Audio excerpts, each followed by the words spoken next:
ವಿಪಕ್ಷಗಳ ಮೂಢಾಸ್ತ್ರಕ್ಕೆ ಕಾಂಗ್ರೆಸ್ನಿಂದ ಪ್ರತ್ಯಾಸ್ತ್ರಕ್ಕೆ ಪ್ಲಾನ್ ಮಾಡಿದ್ದಾರೆ. ವಿಪಕ್ಷಗಳಿಗೆ ಪಾಠ ಕಲಿಸಲು ಹಿರಿಯ ಸಚಿವರು ಸಲಹೆಯನ್ನ ಕೊಟ್ಟಿದ್ದಾರೆ. ಏನು ಸಲಹೆ ಅದು?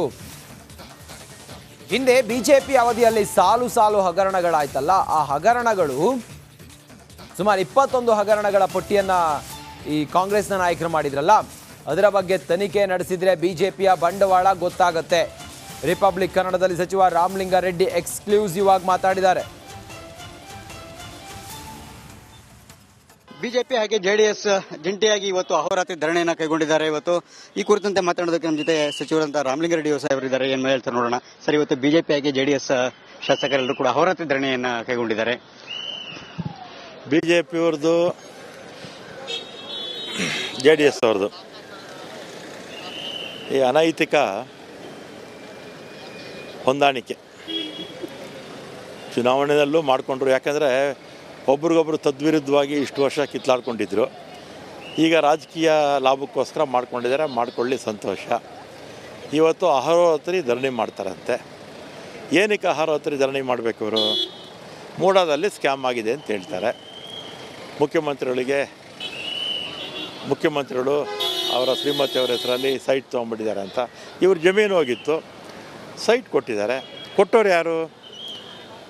2020ರಲ್ಲಿ ಬಿ ಜೆ ಪಿಯವರು, ಬಿ ಜೆ ಪಿ ಮುಖ್ಯಮಂತ್ರಿ, B J P U D ಮಂತ್ರಿ, ಅರ್ಬನ್ ಡೆವಲಪ್ಮೆಂಟ್ ಮಿನಿಸ್ಟರ್, ಮೂಡ ಅಧ್ಯಕ್ಷರಾರು ಬಿ ಜೆ ಪಿಯವರು. ಆ ಥರ ಏನಾದರೂ ಕಾನೂನು ಬಾಹಿರವಾಗಿ ಕೊಡೋಕ್ಕಾಗೋದಿಲ್ಲ ಅಂತೇಳಿದರೆ ಇವ್ರು ಕೊಡಬಾರ್ದಿತ್ತು. ಯಾಕೆ ಕೊಟ್ಟರು? ಸರಿಯಾಗಿದ್ದರಿಂದ ತಾನೇ ಕೊಟ್ಟಿರೋದು. ಅದರಿಂದ ಸುಮ್ಮನೆ ರಾಜಕೀಯಕ್ಕೋಸ್ಕರ ಇವರು ಪ್ರಚಾರಕ್ಕೋಸ್ಕರ ಮಾಡ್ತಾ ಇದ್ದಾರೆ ಅಷ್ಟೇ. ಆ ವಿಧಾನಸಭೆಯಲ್ಲಿ ಇರ್ತಕ್ಕಂಥವರೆಲ್ಲ ಪ್ರಚಾರ ಪ್ರಿಯರಷ್ಟೇ. ಬಿಜೆಪಿ ವಿಷಯಗಳಿದು ಚರ್ಚೆ ಮಾಡೋದಕ್ಕೆ ವಿಷಯಗಳಿದೆ. ಅವ್ರಿಗೆ ಅದು ಬೇಕಾಗಿಲ್ವಲ್ಲ. ಈಗ ಬಿ ಜೆ ಪಿಯವ್ರಿಗೆ ಏನಾಗಿದೆ ಅಂದರೆ, ಕೆಲಸ ಮಾಡಿ ಓಟ್ ತೊಗೊಳ್ಬೇಕು ಅನ್ನೋ ಮನೋಭಾವನೆ ಇಲ್ಲ, ದೇಶದಲ್ಲೂ ಇಲ್ಲ, ಇಲ್ಲೂ ಇಲ್ಲ. ಅವರೆಲ್ಲ ಬರೀ ಗಿಮ್ಮಿಕ್ಸು, ಧರ್ಮ, ಇನ್ನೊಂದನ್ನು ಮುಂದೆ ತಂದು ಓಟ್ ತೊಗೊಳ್ತಾರೆ. ಕೆಲಸ ಮಾಡಿ ಓಟ್ ತೊಗೋಬೇಕು ಅನ್ನೋ ಅವಶ್ಯಕತೆನೂ ಅವ್ರಿಗಿಲ್ಲ. ಮುಖ್ಯಮಂತ್ರಿ ಸಿದ್ದರಾಮಯ್ಯ ಅವರು ಟಾರ್ಗೆಟ್ ಆಗಿದ್ದಾರೆ ಬಿಜೆಪಿ ಜೆಡಿಎಸ್ನವ್ರಿಗೆ. ಹಾಗೇನೆ ಅಲ್ಲ, ಈ ಅಹೋರಾತ್ರಿ ಧರಣಿಯಿಂದ ಉದ್ದೇಶ ಏನಿರ್ಬೋದು ಅಂತ? ಏನು ಉದ್ದೇಶ? ಅಪಪ್ರಚಾರ ಮಾಡೋದು. ಆಮೇಲೆ ನಾವೇನೋ ಕಡಿದು ಕಟ್ಟಾಕಿದ್ದೀವಿ ಅಂತ ತೋರಿಸ್ಕೋಬೇಕಲ್ಲ ಜನಕ್ಕೆ, ಅದಕ್ಕೆ ಮಾಡ್ತಾ ಇದ್ದಾರೆ ಅಷ್ಟೇ. ಕ್ಯಾಮ್ರಾ ಪರ್ಸನ್ ಮಧು ಜೊತೆ ಸುರೇಶ್, ರಿಪಬ್ಲಿಕ್ ಕನ್ನಡ, ಬೆಂಗಳೂರು. ವಿಪಕ್ಷಗಳ ಮೂಢಾಸ್ತ್ರಕ್ಕೆ ಕಾಂಗ್ರೆಸ್ನಿಂದ ಪ್ರತ್ಯಾಸ್ತ್ರಕ್ಕೆ ಪ್ಲಾನ್ ಮಾಡಿದ್ದಾರೆ. ವಿಪಕ್ಷಗಳಿಗೆ ಪಾಠ ಕಲಿಸಲು ಹಿರಿಯ ಸಚಿವರು ಸಲಹೆಯನ್ನ ಕೊಟ್ಟಿದ್ದಾರೆ. ಏನು ಸಲಹೆ ಅದು? ಹಿಂದೆ ಬಿಜೆಪಿ ಅವಧಿಯಲ್ಲಿ ಸಾಲು ಸಾಲು ಹಗರಣಗಳಾಯ್ತಲ್ಲ, ಆ ಹಗರಣಗಳು ಸುಮಾರು 21 ಹಗರಣಗಳ ಪಟ್ಟಿಯನ್ನ ಈ ಕಾಂಗ್ರೆಸ್ನ ನಾಯಕರು ಮಾಡಿದ್ರಲ್ಲ, ಅದರ ಬಗ್ಗೆ ತನಿಖೆ ನಡೆಸಿದ್ರೆ ಬಿಜೆಪಿಯ ಬಂಡವಾಳ ಗೊತ್ತಾಗುತ್ತೆ. ರಿಪಬ್ಲಿಕ್ ಕನ್ನಡದಲ್ಲಿ ಸಚಿವ ರಾಮಲಿಂಗಾರೆಡ್ಡಿ ಎಕ್ಸ್ಕ್ಲೂಸಿವ್ ಆಗಿ ಮಾತಾಡಿದ್ದಾರೆ. ಬಿಜೆಪಿ ಹಾಗೆ ಜೆಡಿಎಸ್ ಜಂಟಿಯಾಗಿ ಇವತ್ತು ಅಹೋರಾತ್ರಿ ಧರಣಿಯನ್ನು ಕೈಗೊಂಡಿದ್ದಾರೆ. ಇವತ್ತು ಈ ಕುರಿತಂತೆ ಮಾತನಾಡೋದಕ್ಕೆ ನಮ್ಮ ಜೊತೆ ಸಚಿವರಂತ ರಾಮಲಿಂಗಾರೆಡ್ಡಿ ಸಾಹೇಬರಿದ್ದಾರೆ. ಏನು ಹೇಳ್ತಾರೆ ನೋಡೋಣ. ಸರ್, ಇವತ್ತು ಬಿಜೆಪಿ ಹಾಗೆ ಜೆಡಿಎಸ್ ಶಾಸಕರೆಲ್ಲರೂ ಕೂಡ ಅಹೋರಾತ್ರಿ ಧರಣಿಯನ್ನು ಕೈಗೊಂಡಿದ್ದಾರೆ. ಬಿಜೆಪಿಯವ್ರದ್ದು ಜೆಡಿಎಸ್ ಅವ್ರದ್ದು ಈ ಅನೈತಿಕ ಹೊಂದಾಣಿಕೆ ಚುನಾವಣೆಯಲ್ಲೂ ಮಾಡಿಕೊಂಡ್ರು. ಯಾಕಂದರೆ ಒಬ್ರಿಗೊಬ್ರು ತದ್ವಿರುದ್ಧವಾಗಿ ಇಷ್ಟು ವರ್ಷ ಕಿತ್ಲಾಡ್ಕೊಂಡಿದ್ರು. ಈಗ ರಾಜಕೀಯ ಲಾಭಕ್ಕೋಸ್ಕರ ಮಾಡ್ಕೊಂಡಿದ್ದಾರೆ. ಮಾಡ್ಕೊಳ್ಳಿ, ಸಂತೋಷ. ಇವತ್ತು ಅಹೋರಾತ್ರಿ ಧರಣಿ ಮಾಡ್ತಾರಂತೆ. ಏನಕ್ಕೆ ಅಹೋರಾತ್ರಿ ಧರಣಿ ಮಾಡಬೇಕು? ಇವರು ಮೂಡಾದಲ್ಲಿ ಸ್ಕ್ಯಾಮ್ ಆಗಿದೆ ಅಂತ ಹೇಳ್ತಾರೆ. ಮುಖ್ಯಮಂತ್ರಿಗಳು ಅವರ ಶ್ರೀಮತಿ ಅವರ ಹೆಸರಲ್ಲಿ ಸೈಟ್ ತೊಗೊಂಡ್ಬಿಟ್ಟಿದ್ದಾರೆ ಅಂತ. ಇವ್ರ ಜಮೀನು ಹೋಗಿತ್ತು, ಸೈಟ್ ಕೊಟ್ಟಿದ್ದಾರೆ. ಕೊಟ್ಟವ್ರು ಯಾರು? 2020ರಲ್ಲಿ ಬಿ ಜೆ ಪಿಯವರು, ಬಿ ಜೆ ಪಿ ಮುಖ್ಯಮಂತ್ರಿ, B J P U D ಮಂತ್ರಿ, ಅರ್ಬನ್ ಡೆವಲಪ್ಮೆಂಟ್ ಮಿನಿಸ್ಟರ್, ಮೂಡ ಅಧ್ಯಕ್ಷರಾರು ಬಿ ಜೆ ಪಿಯವರು. ಆ ಥರ ಏನಾದರೂ ಕಾನೂನು ಬಾಹಿರವಾಗಿ ಕೊಡೋಕ್ಕಾಗೋದಿಲ್ಲ ಅಂತೇಳಿದರೆ ಇವ್ರು ಕೊಡಬಾರ್ದಿತ್ತು. ಯಾಕೆ ಕೊಟ್ಟರು? ಸರಿಯಾಗಿದ್ದರಿಂದ ತಾನೇ ಕೊಟ್ಟಿರೋದು.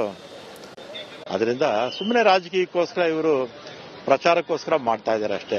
ಆ ವಿಧಾನಸಭೆಯಲ್ಲಿ ಇರ್ತಕ್ಕಂಥವರೆಲ್ಲ ಪ್ರಚಾರ ಪ್ರಿಯರಷ್ಟೇ. ಬಿಜೆಪಿ ವಿಷಯಗಳಿದು ಚರ್ಚೆ ಮಾಡೋದಕ್ಕೆ ವಿಷಯಗಳಿದೆ. ಅವ್ರಿಗೆ ಅದು ಬೇಕಾಗಿಲ್ವಲ್ಲ.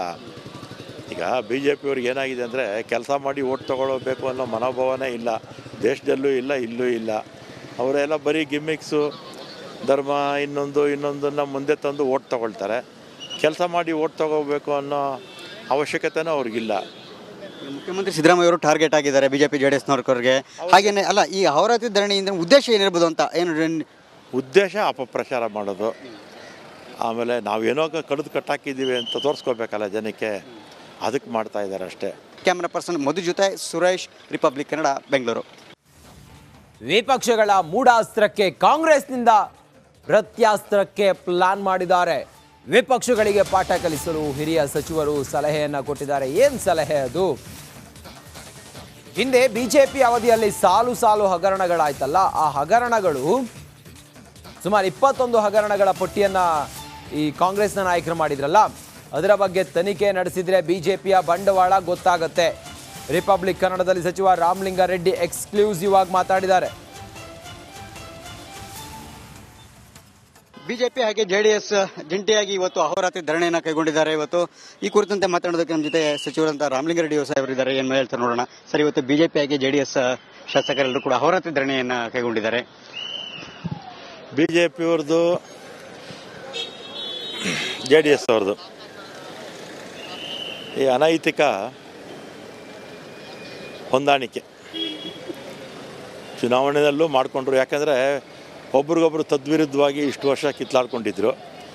ಈಗ ರಾಜಕೀಯ ಲಾಭಕ್ಕೋಸ್ಕರ ಮಾಡ್ಕೊಂಡಿದ್ದಾರೆ. ಮಾಡ್ಕೊಳ್ಳಿ, ಸಂತೋಷ. ಇವತ್ತು ಅಹೋರಾತ್ರಿ ಧರಣಿ ಮಾಡ್ತಾರಂತೆ. ಏನಕ್ಕೆ ಅಹೋರಾತ್ರಿ ಧರಣಿ ಮಾಡಬೇಕು? ಇವರು ಮೂಡಾದಲ್ಲಿ ಸ್ಕ್ಯಾಮ್ ಆಗಿದೆ ಅಂತ ಹೇಳ್ತಾರೆ. ಮುಖ್ಯಮಂತ್ರಿಗಳು ಅವರ ಶ್ರೀಮತಿ ಅವರ ಹೆಸರಲ್ಲಿ ಸೈಟ್ ತೊಗೊಂಡ್ಬಿಟ್ಟಿದ್ದಾರೆ ಅಂತ. ಇವ್ರ ಜಮೀನು ಹೋಗಿತ್ತು, ಸೈಟ್ ಕೊಟ್ಟಿದ್ದಾರೆ. ಕೊಟ್ಟವ್ರು ಯಾರು? 2020ರಲ್ಲಿ BJP-ಅವರು, BJP ಮುಖ್ಯಮಂತ್ರಿ, BJP UD ಮಂತ್ರಿ, ಅರ್ಬನ್ ಡೆವಲಪ್ಮೆಂಟ್ ಮಿನಿಸ್ಟರು, ಮೂಡ ಅಧ್ಯಕ್ಷರು BJP-ಅವರು. ಆ ಥರ ಏನಾದರೂ ಕಾನೂನು ಬಾಹಿರವಾಗಿ ಕೊಡೋಕ್ಕಾಗೋದಿಲ್ಲ ಅಂತೇಳಿದರೆ ಇವ್ರು ಕೊಡಬಾರ್ದಿತ್ತು. ಯಾಕೆ ಕೊಟ್ಟರು? ಸರಿಯಾಗಿದ್ದರಿಂದ ತಾನೇ ಕೊಟ್ಟಿರೋದು. ಅದರಿಂದ ಸುಮ್ಮನೆ ರಾಜಕೀಯಕ್ಕೋಸ್ಕರ ಇವರು ಪ್ರಚಾರಕ್ಕೋಸ್ಕರ ಮಾಡ್ತಾ ಇದ್ದಾರೆ ಅಷ್ಟೇ. ಆ ವಿಧಾನಸಭೆಯಲ್ಲಿ ಇರ್ತಕ್ಕಂಥವರೆಲ್ಲ ಪ್ರಚಾರ ಪ್ರಿಯರಷ್ಟೇ. ಬಿಜೆಪಿ ವಿಷಯಗಳಿದು ಚರ್ಚೆ ಮಾಡೋದಕ್ಕೆ ವಿಷಯಗಳಿದೆ. ಅವ್ರಿಗೆ ಅದು ಬೇಕಾಗಿಲ್ವಲ್ಲ. ಈಗ BJP-ಅವ್ರಿಗೆ ಏನಾಗಿದೆ ಅಂದರೆ, ಕೆಲಸ ಮಾಡಿ ಓಟ್ ತೊಗೊಳ್ಬೇಕು ಅನ್ನೋ ಮನೋಭಾವನೆ ಇಲ್ಲ. ದೇಶದಲ್ಲೂ ಇಲ್ಲ, ಇಲ್ಲೂ ಇಲ್ಲ. ಅವರೆಲ್ಲ ಬರೀ ಗಿಮ್ಮಿಕ್ಸು, ಧರ್ಮ, ಇನ್ನೊಂದನ್ನು ಮುಂದೆ ತಂದು ಓಟ್ ತೊಗೊಳ್ತಾರೆ. ಕೆಲಸ ಮಾಡಿ ಓಟ್ ತೊಗೋಬೇಕು ಅನ್ನೋ ಅವಶ್ಯಕತೆನೂ ಅವ್ರಿಗಿಲ್ಲ. ಮುಖ್ಯಮಂತ್ರಿ ಸಿದ್ದರಾಮಯ್ಯ ಅವರು ಟಾರ್ಗೆಟ್ ಆಗಿದ್ದಾರೆ ಬಿಜೆಪಿ ಜೆಡಿಎಸ್ನವ್ರಿಗೆ. ಹಾಗೇನೆ ಅಲ್ಲ, ಈ ಅಹೋರಾತ್ರಿ ಧರಣಿಯಿಂದ ಉದ್ದೇಶ ಏನಿರ್ಬೋದು ಅಂತ ಏನು ಉದ್ದೇಶ ಅಪಪ್ರಚಾರ ಮಾಡೋದು. ಆಮೇಲೆ ನಾವೇನೋ ಕಡಿದು ಕಟ್ಟಾಕಿದ್ದೀವಿ ಅಂತ ತೋರಿಸ್ಕೋಬೇಕಲ್ಲ ಜನಕ್ಕೆ, ಅದಕ್ಕೆ ಮಾಡ್ತಾ ಇದ್ದಾರೆ ಅಷ್ಟೇ. ಕ್ಯಾಮರಾ ಪರ್ಸನ್ ಮಧು ಜೊತೆ ಸುರೇಶ್, ರಿಪಬ್ಲಿಕ್ ಕನ್ನಡ, ಬೆಂಗಳೂರು.